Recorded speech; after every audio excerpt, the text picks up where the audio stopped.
नमस्कार, मनी गुरु देख रहे हैं आप और आपके साथ मैं हूं स्मिता रशाल। गिफ्ट मिलने पर खुशी किसे नहीं होती, लेकिन कई बार गिफ्ट टैक्स का सरप्राइज भी दे जाते हैं। इसलिए आपको ये जानने की जरूरत है कि कौन से गिफ्ट टैक्स फ्री होते हैं और किस पर देना पड़ता है आपको टैक्स। क्या शादी में मिलने वाले गिफ्ट पर आपको टैक्स देना पड़ता है, और गोल्ड, ज्वेलरी और प्रॉपर्टी गिफ्ट मिलने पर किस पर लगेगा टैक्स, देने वाले पर या लेने वाले पर? इन सभी कंफ्यूजन के लिए आज बेहतर टैक्स प्लानिंग के लिए हम बताएंगे आपको गिफ्ट पर टैक्स की पूरी ABCD। और इसको बताने के लिए शो में हमारे साथ दो खास मेहमान हैं। इस वक्त हमारे साथ टैक्स एक्सपर्ट रुचिका भगत और साथ ही सुनील गर्ग इस वक्त हमारे साथ हैं। आप दोनों का बहुत स्वागत है हमारे साथ इस शो पर जुड़ने के लिए। तो जैसा कि मैंने अपने शो की शुरुआत में ही बताया कि गिफ्ट मिलना किसको अच्छा नहीं लगता। हर किसी को, चाहे वो किसी भी रूप में गिफ्ट मिले, चाहे वो बर्थडे का गिफ्ट हो, चाहे वो दिवाली का गिफ्ट हो, हर चीज़ अच्छी लगती है। लेकिन गिफ्ट के साथ जो टैक्स का सरप्राइज होता है वो मुझे लगता है बहुत सारे लोगों को नहीं अच्छा लगता होगा। तो वो ना मिले, इसलिए बहुत ज़रूरी है कि हर किसी को ये पता हो कि कौन से गिफ्ट पर किस तरीके का टैक्सेशन होता है। अब हम इसके गणित को थोड़ा समझे तो बताइएगा सुनील जी कि क्या वाकई हर एक गिफ्ट पर टैक्स लगता है या कुछ एग्जेम्प्टेड भी हैं? क्या गणित है इसका? स्मिता, अगर हमें गिफ्ट पर टैक्स को समझना है तो हमें थोड़ा इतिहास को पलटना पड़ेगा। आपको पता होगा 1958 में एक्ट आया था जिसको कहते थे गिफ्ट टैक्स एक्ट। जब डोनर को टैक्स लगा करता था, एक परिवर्तन आया 1998 में, जब टैक्स को बिल्कुल एग्जेम्प्ट कर दिया, ना देने वाले को गिफ्ट ना लेने वाले को गिफ्ट। फिर सरकार को लगा कि हमसे कुछ गलती हो गई है, तो 2004 में सरकार ने गिफ्ट के नियम बनाए। गिफ्ट टैक्स एक्ट को तो वापस नहीं लाए, लेकिन कुछ नियम ऐसे कर दिए कि जहां पर गिफ्ट में पोजीशन ऐसी है कि गिलास आधा खाली है या आधा भरा हुआ है, यानी कुछ टैक्स फ्री होते हैं और कुछ टैक्सेबल होते हैं। तो 3-4 थंब रूल हैं इसके। नंबर 1 थंब रूल ये है कि अगर आपको पूरे साल में 50,000 रुपए तक का टैक्स गिफ्ट मिलता है, कैश मिले, ज्वेलरी मिले, कोई भी मिले, उस पर कोई टैक्स नहीं है। लेने वाले के ऊपर यानी डोनी के ऊपर कोई टैक्स नहीं होगा, केवल 50,000 रुपए की लिमिट है। लेकिन अगर आपको 51,000 भी टैक्स मिल गया तो फिर टैक्स 1,000 रुपए पर नहीं लगता है, पूरे 51,000 पर ही टैक्स लग जाता है। लेकिन सरकार ने एक छूट दी। क्या कहा कि अगर आपको ब्लड रिलेशन में गिफ्ट मिलते हैं, ब्लड रिलेशन का मतलब है ऐसा नहीं कि जहां आपको डायरेक्टली ब्लड से रिलेशन आपका है, जैसे आपके मामी जी हैं, आपके मामा जी हैं, मामी जी से आपका ब्लड रिलेशन डायरेक्ट नहीं है, लेकिन कुछ रिलेशन सेक्शन 56(2)(10) में दे रखे हैं। लगभग 50 रिलेशन है, वहां पर आपको अगर गिफ्ट मिलता है कोई टैक्स नहीं लगता है।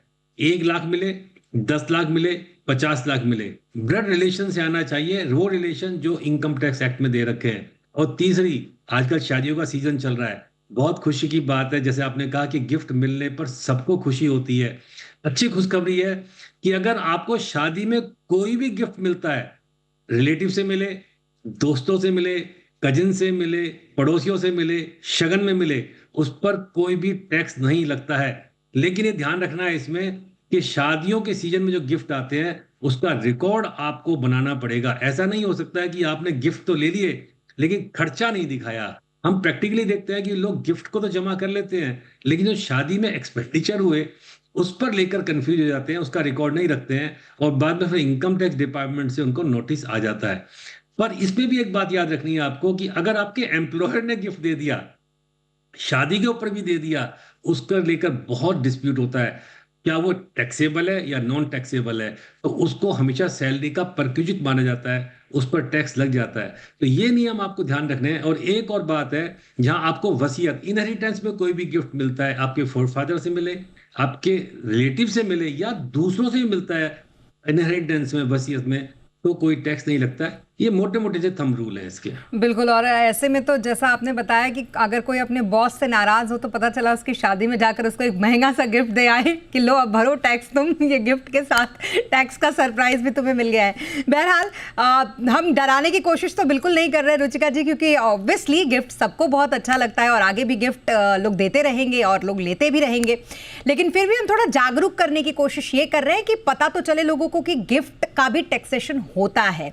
ऐसे में टैक्स के दायरे में आने वाले कौन कौन से गिफ्ट होते हैं और कौन कौन से ऐसे गिफ्ट होते हैं जो इस दायरे में नहीं आते, जो टैक्स फ्री गिफ्ट होते हैं?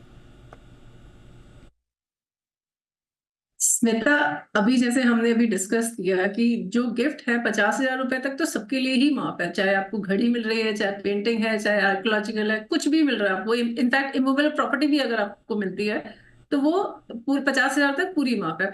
बट अगर वो 50,000 से ऊपर है तो आपकी जो रिलेटिव की डेफिनेशन है, अगर वो रिलेटिव से मिल रही है तो उस केस के अंदर वो आपकी फुली एग्जेम्प्ट है। बट अगर रिलेटिव से नहीं मिल रही है तो जितना भी आपको 50,000 से ऊपर अगर मिला है तो इन टोटल सारा का सारा अमाउंट जो है वो टैक्सेबल है।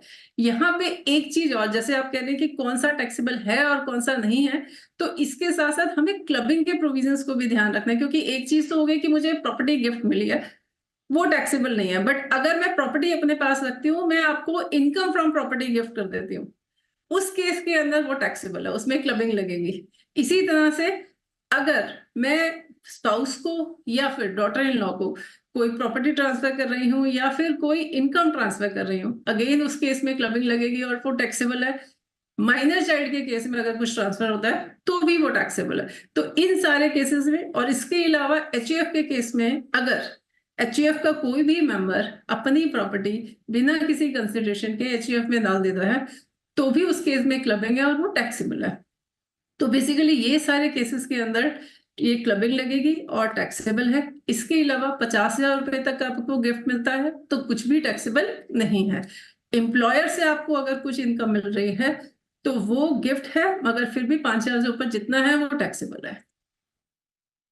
बिल्कुल, तो ये तो कुछ ऐसे गिफ्ट्स हैं जिसके ऊपर ये बताया रुचिका जी ने कि किस पर टैक्स लगेगा और किस पर कौन सा ऐसा गिफ्ट है जो टैक्स फ्री होता है। तो आप बड़े तसल्ली से वो गिफ्ट ले सकते हैं जो टैक्स फ्री होता है। अब एक चीज़ यहाँ पर आपसे समझना चाहूँगी मैं सुनील जी, क्योंकि बड़ा अच्छा इंटरेस्टिंग एक ये भी है इसमें एक्ट इनकम टैक्स में कि इसमें ब्लड रिलेशन को बड़े अच्छे से डिफाइन किया गया है कि अगर आप इन ब्लड रिलेशंस, और लगभग शायद अगर मैं गलत नहीं हूं तो 50 ऐसे रिश्ते हैं जिससे अगर आप गिफ्ट लेते हैं तो फिर उस पर कोई टैक्स नहीं लगेगा। इसको ज़रा बहुत अच्छे तरीके से समझाइएगा हमें सुनील जी कि ये किस तरीके के रिलेशंस हैं जिससे हम गिफ्ट लेते हैं तो हमें टैक्स नहीं लगेगा, और कौन है वो लोग जो हमें गिफ्ट देंगे तो फिर हमें टैक्स देना पड़ेगा। बहुत ही कॉम्प्लिकेटेड ये नियम है स्मिता, और आपको मैं एक एग्जांपल देता हूं। मान लीजिए आपने अपने चाचा जी से गिफ्ट लिया तो वो टैक्स फ्री है। लेकिन अगर उल्टा कर दिया, यानी भतीजे ने चाचा जी को दे दिया, तो वो टैक्सेबल है। दोनों ब्लड रिलेशन में है, लेकिन आपको डिसिडेंसी देखनी है। मैंने आपको दूसरी बात बताई है कि कुछ रिलेशन जो उस पर दे रखे हैं, जनरल रिलेशन कैसे हैं, वो या तो आपके स्पाउस की तरफ रिलेशन है या आपके फादर, आपके मदर फादर की तरफ की जो रिलेशनशिप है, उन सबको उसमें उन्होंने दे दिया है कि वहां से टैक्स नहीं लगेगा। उसमें कुछ रिलेशन ऐसे भी होते हैं जो ब्लड रिलेशन में नहीं आते हैं। जैसे मैंने एग्जांपल दिया आपको, मामी जी हैं, मौसी जी हैं, आपके फूफा जी हैं, वो आपके ब्लड रिलेशन में नहीं है, लेकिन जो कि वो बुआ से कनेक्टेड है या मामा जी से कनेक्टेड है, तो उनको भी कवर कर लिया है कि आपके ब्लड रिलेशन में है। पर मजे की बात यह है कि जो आपके कजिन्स हैं, यानी आपके चाचा के, आपके बुआ जी के जो बच्चे हैं, आपके कजिन्स हैं, उनसे अगर आप कोई गिफ्ट लेते हैं तो उस पर टैक्स लगता है। ये ध्यान रखना है आपको कि वो कजिन्स ब्लड रिलेशन में नहीं आते हैं। और लोग अक्सर गलती करते हैं, अपने कजिन्स से गिफ्ट लेते हैं, उनको लगता है कि हमारा तो बिल्कुल करीबी रिश्ता है, पर वो टैक्सेबल हो जाता है। दूसरी बात, लोग क्या करते हैं कि ब्लड रिलेशन में गिफ्ट तो एग्जेम्प्ट है, लेकिन जिससे आपने गिफ्ट लिया डोनर, उसके पास भी सोर्स ऑफ इनकम होना चाहिए। आप कहते हैं कि मुझे चाचा जी से, अपने मामा जी से, अपने ताऊ जी से, मेरे नाना जी से गिफ्ट आया 50 लाख रुपए का, लेकिन अगर उनके पास सोर्स ही नहीं है, खाली आपके लेने से काम नहीं चलेगा। अगर सोर्स नहीं है तो फिर टैक्स का जो रेट होता है वो 30% नहीं होता, सिंपल टैक्स नहीं लगती है सरकार, उस पर 78% टैक्स लेती है। इसलिए जब भी आपको गिफ्ट मिले, और अगर ज्यादा अमाउंट का गिफ्ट मिलता है, रिलेशन से भी मिले, तो मैं सलाह देता हूं हमेशा कि आप उसकी एक प्रॉपर डीड बनवाइए, एक गिफ्ट डीड बनवाइए। उसमें उसके सोर्स के बारे में बताइए, उनकी इनकम टैक्स की रिटर्न्स, उनके बैंक के स्टेटमेंट, और एक डिक्लेरेशन कि जो मैंने आपको गिफ्ट दिया है वो पैसा कहां से आया है। अगर आपको प्रॉपर्टी गिफ्ट में मिलती है तो फिर अगेन आपको प्रॉपर्टी में तो चूंकि रजिस्ट्रेशन होता है, और बहुत सारी स्टेट गवर्नमेंट ब्लड रिलेशन में जब प्रॉपर्टी गिफ्ट में आती है उस पर स्टैंप ड्यूटी नहीं लगाती है। पर उसमें भी आपको ध्यान रखना है कि जो सोर्स ऑफ प्रॉपर्टी परचेज है, जब प्रॉपर्टी परचेज की गई थी, वो सोर्स जेन्युइन होना चाहिए, वरना बेनामी ट्रांजैक्शन का खतरा बन जाता है। इसमें बहुत सारे लोग इस काम को भी करते हैं, कि आपके रिलेशन में कोई प्रॉपर्टी है, उसको आपने गिफ्ट ले लिया, क्योंकि कंसिडरेशन आपने ही पे किया था किसी भी तरीके से। ध्यान रखना, बेनामी प्रॉपर्टी एक्ट में वो प्रॉपर्टी चली जाती है। इसी तरह से आपको ध्यान रखना है कि जब भी आप गिफ्ट लीजिए, आप प्रॉपर उसके डॉक्यूमेंटेशन कीजिए, उसकी गिफ्ट डेट बनाइए, उसके सोर्स के बारे में बताइए। बिल्कुल, तो ये तो रहा ब्लड रिलेशन से आप गिफ्ट लेंगे तो उसमें आपको किन किन बातों का ध्यान रखना है वो बताया सुनील जी ने। अब रुचिका जी, एक रिलेशन वो होता है जो लोग कहते हैं कि ये तो भगवान ऊपर से जोड़ी बनाकर भेजता है, वो है पति पत्नी का। अब जो ये जोड़ी आपस में गिफ्ट एक दूसरे को लेगी देगी, इस पर किस तरीके का टैक्सेशन होता है? क्या ये आते हैं टैक्स के दायरे में महंगे महंगे गिफ्ट देकर भी एक दूसरे को, यानी पति पत्नी? बिल्कुल श्वेता, ये आते हैं, बिल्कुल ये आते हैं। तो अगर हस्बैंड ने, जैसे मैंने अभी बताया है, अगर हस्बैंड ने वाइफ को या वाइफ ने हस्बैंड को एसेट ट्रांसफर नहीं किया मगर इनकम फ्रॉम एसेट ट्रांसफर कर दिया, तो उस केस के अंदर क्लबिंग होती है। तो उस केस के अंदर ये इनकम टैक्सेबल हो जाएगी। इसी तरह से जैसे सिर्फ स्पाउस की बात नहीं कर रहे, डॉटर इन लॉ की भी मैं बात कर रही हूँ। तो यहाँ पे अगर आप उनको एसेट ट्रांसफर कर रहे हैं, एक तो हो गया कि आपने बिना एसेट ट्रांसफर की इनकम ट्रांसफर की, दूसरा आप एसेट भी ट्रांसफर कर रहे हैं, अगेन उस केस में भी क्लबिंग होती है। तो माने अगर हस्बैंड ने वाइफ को डिबेंचर्स गिफ्ट कर दिए, उस डिबेंचर से जो इंटरेस्ट आएगा वो अल्टीमेटली हस्बैंड के हाथ में ही टैक्सेबल होगा। तो अगर हस्बैंड वाइफ का केस है या फिर डॉटर इन लॉ का केस है, तो इन केसेस में क्लबिंग होती है और वो टैक्सेबल होता है जिसने गिफ्ट दिया है। इसकी जगह पे मान लीजिए डिवेंचर्स ना लेकर महंगा सा कोई नेकलेस ले लें या कोई रिंग ले लें, तो ये तो कम से कम टैक्स फ्री होता होगा ना? हाँ, उससे कोई इनकम जनरेट नहीं होती है, इसीलिए वो टैक्स फ्री होता है। बट अगर उससे इनकम जनरेट होती है या फिर वो बेचते हैं, तो उसके अंदर कैपिटल गेन्स पे टैक्सेबल होते हैं। बिल्कुल। अब तो हमने पति पत्नी के भी इस रिलेशनशिप में किस तरीके से आप एक दूसरे को गिफ्ट देकर टैक्स से एग्जम्प्टेड रह सकते हैं या फिर कहाँ पर टैक्स लग सकता है, ये भी अच्छे से समझ लिया। तो अब बारी आती है सुनील जी, माता पिता की। पेरेंट्स अक्सर अच्छा महंगा गिफ्ट भी देते हैं, कई बार तो बहुत सारी चीज़ें वो गिफ्ट के तौर पर आपको देते हैं। उनके लिए टैक्स का नियम क्या कहता है माता पिता के लिए? देखिए, बड़ा सिंपल नियम है इसमें माता पिता में।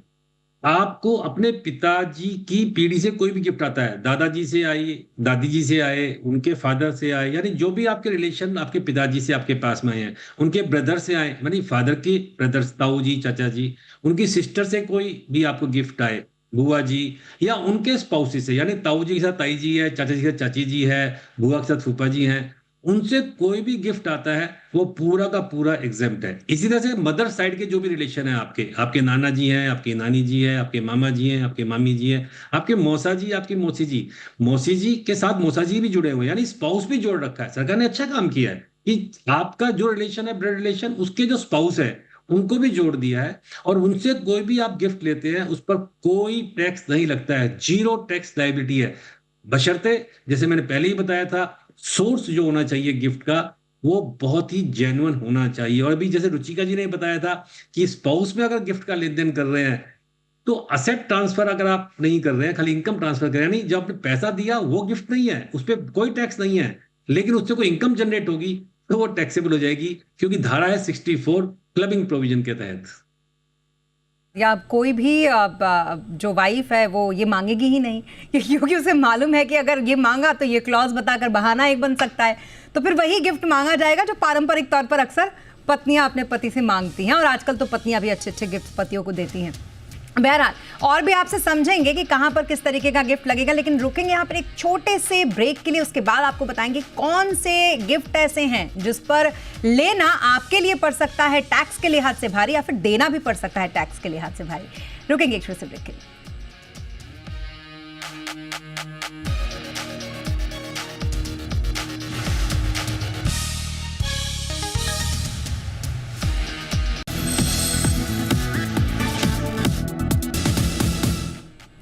ब्रेक के बाद एक बार फिर आपका स्वागत है। गिफ्ट की टैक्स रैपिंग आज हम ये समझने की कोशिश कर रहे हैं, और इसके लिए हमारे साथ टैक्स एक्सपर्ट सुनील गर्ग और साथ ही रुचिका भगत इस वक्त हमारे साथ हैं।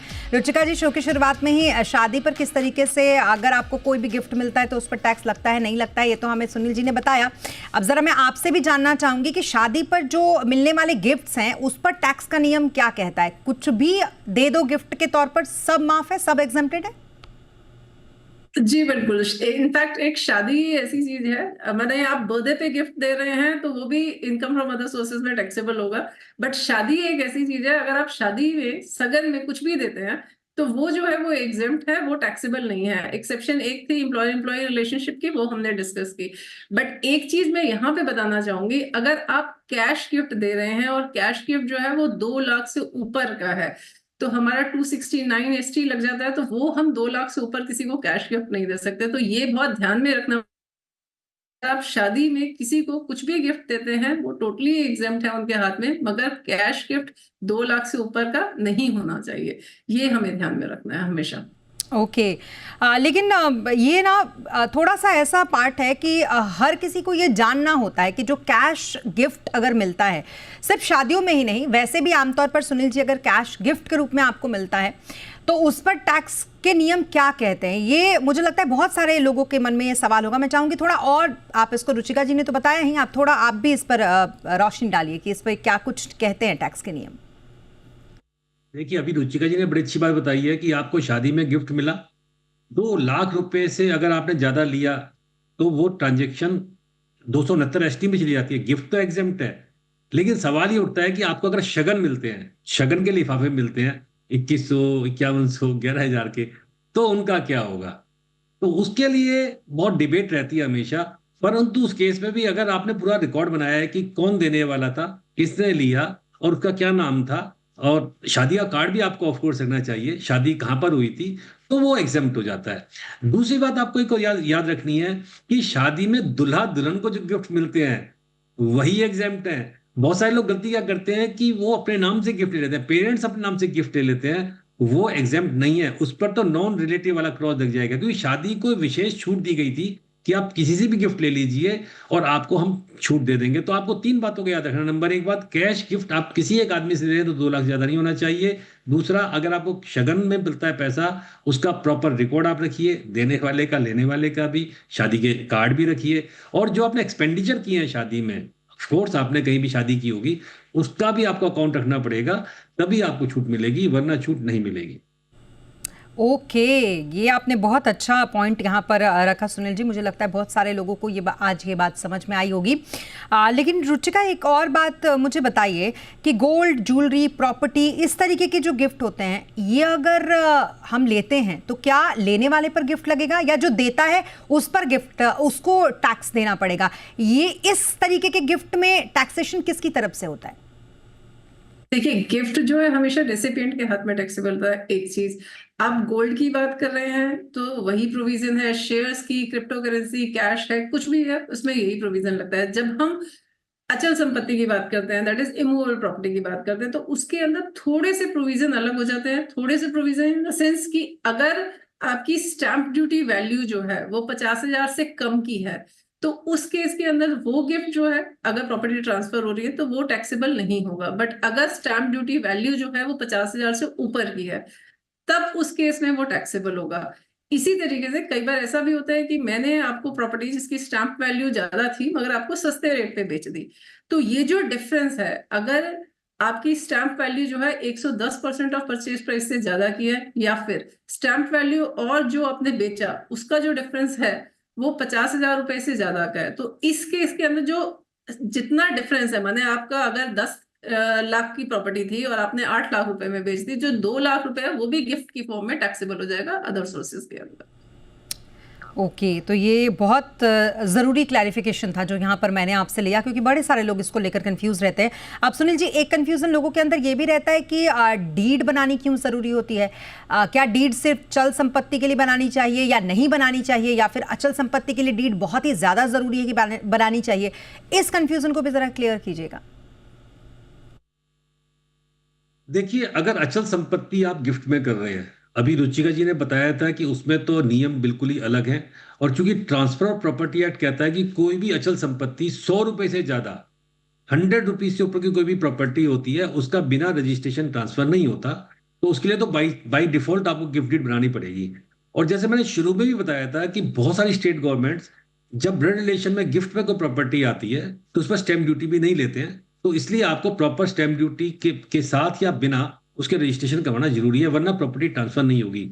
चल संपत्ति की बात है, आपको ज्वेलरी मिली, आपको गोल्ड मिला, आपको कैश मिला, अगर वो आपको गिफ्ट में आ रहा है तो आपको प्रॉपर गिफ्ट डीड बनानी चाहिए, उसमें प्रॉपर 2 विटनेस होने चाहिए, उसमें जो संपत्ति आपको गिफ्ट में आ रही है वो आपको मेंशन करनी है, उसका सोर्स क्या था वो मेंशन करना है, एक एफिडेविट या अंडरटेकिंग डोनर से चाहिए कि मैंने ये गिफ्ट किया है। और सबसे बड़ी बात जो लोग अक्सर गलती करते हैं, गिफ्ट इरिवोकेबल होना चाहिए। अगर गिफ्ट इरिवोकेबल नहीं है तो वो टैक्सेबल हो जाता है। आपको डिक्लेयर करना है कि ये गिफ्ट मैंने दे दिया, अब मैं इसको वापस नहीं लूंगा। अगर गिफ्ट किसी तरह से वापस आ रहा है या क्रॉस गिफ्ट हो रहा है, मतलब आपने एक रिलेशन से लेके दूसरे रिलेशन में दे दिया, उसको लेके भी फिर आपको टैक्सेबिलिटी का सामना करना पड़ सकता है। और इसके अलावा एक बड़ी महत्वपूर्ण बात है, जब गिफ्ट डीड बनाए तो उस पर डोनर और डोनी दोनों के साइन होना बहुत जरूरी है। अगर आपने गिफ्ट दे दिया लेकिन डोनी ने रिसीव ही नहीं किया, उसको एक्सेप्ट नहीं किया, वो इनवैलिड गिफ्ट माना जाता है। इसका मतलब डोनर भी साइन करेगा, डोनी भी साइन करेगा, और 2 विटनेस साइन करवाइए और उस डॉक्यूमेंट को अपने पास रख लीजिए, क्योंकि जब इनकम टैक्स डिपार्टमेंट आपसे क्वेरी करेगा तो ये डॉक्यूमेंट आपके बहुत काम आएगा। बिल्कुल। और ये अब लोग इस पर तो फिर भी मैं कहूँगी कि लोगों को इस बारे में जानकारी होती है, लेकिन आज हमने बहुत सारी ऐसी बातें यहाँ पर ऐसी आप लोगों ने बताई है जिसके बारे में जानकारी लोगों के पास कम ही होती है। अब एक गिफ्ट ऐसा हम बात करेंगे जिस पर काफ़ी ज़्यादा विवाद भी रहा रुचिका जी, अगर आप देखेंगे तो हमेशा वो होता है विदेशों से मिलने वाला गिफ्ट, क्योंकि कई बार ये ऐसा हो जाता है कि संशय के घेरे में भी आ जाता है। तो विदेशों से जो गिफ्ट मिलता है उस पर टैक्सेशन का नियम क्या कहता है? और दूसरी बात ये कि मान लीजिए किसी दोस्त ने दिया विदेश से या किसी ट्रस्ट ने दिया है, ये कैसे क्लैरिफाई करेंगे हम, इसको कैसे जानेंगे? देखिए, इसके अंदर 2 चीजें हैं। एक, मैं विदेश में गिफ्ट दे रही हूँ, एक मैं विदेश से गिफ्ट ले रही हूँ। तो हम पहले बात करते हैं जब मुझे गिफ्ट मिल रहा है कहीं बाहर से, आई बीइंग इंडियन सिटीजन, तो मुझे अगर इंडियन रेजिडेंट हूँ और मुझे कोई गिफ्ट मिल रहा है तो उसमें सेम जो हमने अभी डिस्कस किया वही सेम प्रावधान रहते हैं कि 50,000 रुपए तक की, चाहे आपका फ्रेंड है, चाहे आपका कोई रिलेटिव है, कुछ है, तो वो 50,000 रुपए तक की आपको गिफ्ट पे कोई टैक्स नहीं लगेगा। 50,000 से ऊपर अगर फ्रेंड्स हैं, कलेक्टिवली 50,000 से ऊपर हो जाता है तो जितना आपको मिला, जैसे अगर आपका 54,000 रुपए भी आपको गिफ्ट मिला तो टोटल आपका 54,000 रुपया टैक्सेबल हो जाएगा। 4,000 टैक्सेबल नहीं होगा अगर आपको फॉरेन से गिफ्ट मिल रहा है तब भी। एक चीज, दूसरी से ले रहे हैं तो रिलेटिव में सेम ब्लड रिलेशन वाली ही स्टोरी आती है। आपका सेक्शन 56 के अंदर वो रिलेटिव अगर कवर हो रहे हैं तो आपके हाथ में टैक्सेबल नहीं होगा, सेम प्रोविजन है उसके अंदर। बट अगर मैं किसी को इंडिया से बाहर गिफ्ट कर रही हूँ तो उस केस में मेरा गिफ्ट है, अगर वो प्रॉपर डॉक्यूमेंटेशन है तो इसके अंदर अगेन बीइंग अ डोनर मेरे ऊपर कोई इनकम टैक्स के प्रोविजंस नहीं लगते हैं उसके अंदर।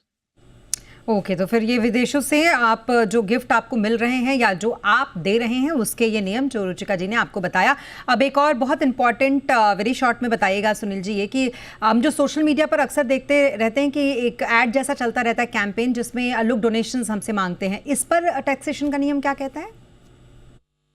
पूरी तरह से टैक्सेबल है। ये सोशल मीडिया में जो ऐड चलती हैं, फेसबुक से पैसा इकट्ठा करते हैं किसी बच्चे के इलाज के लिए, वो पूरी तरह से टैक्सेबल है अगर आप एक इंडिविजुअल हैं। हाँ, अगर आप 12AA में रजिस्टर्ड हैं, ATG में रजिस्टर्ड हैं, एक संस्था है और इनकम टैक्स एक्ट में रजिस्टर्ड है, तभी वो गिफ्ट वो इनकम एग्जेम्प्ट होती है। वरना अगर आपने ऐसा कोई सोशल मीडिया कैंपेन चलाया, आपने वो पैसा कितने भी अच्छे कॉज के लिए लिया हो, किसी की हेल्प करने के लिए लिया हो, किसी बच्चे के इलाज के लिए लिया हो या किसी बच्चे की एजुकेशन के लिए लिया हो, तो आप जब पैसा लेते हैं आपके हाथ में पूरा का पूरा टैक्सेबल होगा। और बड़े मजे की बात है, जब वो पैसा आप उसको देंगे उसके हाथ में भी टैक्सेबल हो जाएगा, क्योंकि वो आपके रिलेशन में, ब्लड रिलेशन में नहीं आता है। तो अगर आप ऐसा कोई कैंपेन चला रहे हैं सोशल मीडिया पर, तो एक सोसाइटी रजिस्टर्ड करवाइए, उसको 12AB सेक्शन में रजिस्टर्ड करवाइए, उसके बाद ही आप गिफ्ट लीजिए, पब्लिक से डोनेशन लीजिए, वरना वो पूरा टैक्सेबल है। बिल्कुल, तो बहुत ही अच्छे तरीके से आप दोनों ने, सुनील जी आपने भी और रुचिका आपने भी समझाया कि गिफ्ट तो लेना अच्छी बात है, लेकिन गिफ्ट पर टैक्स आपको किस तरीके से बनता है, कहाँ टैक्स लगता है, कहाँ टैक्स नहीं लगता है। इन तमाम बातों को आपने बड़ी ही अच्छी तरीके से और सिंप्लीफाई करके हमारे दर्शकों को समझाया। इसके लिए बहुत बहुत शुक्रिया आप दोनों का हमारे साथ इस शो पर शामिल होने के लिए। Thank you so much. जी हाँ, तो गिफ्ट लेने से पहले अगली बार याद रखिएगा, हर गिफ्ट के साथ टैक्स नहीं आता, लेकिन कुछ गिफ्ट टैक्सेबल होते हैं, तो इसका ध्यान रखने की ज़रूरत है आपको। तभी आप एक फ्लेक्सिबल टैक्स पेयर्स बन सकते हैं, जिसमें आपके आराम से आप अपनी टैक्स की जर्नी आगे बढ़ाने में आपको बड़ा ही स्मूथ लगेगा। इसी के साथ मनी गुरु के सेगमेंट में आज के लिए बस इतना ही। आप बने रहें जी बिजनेस के साथ।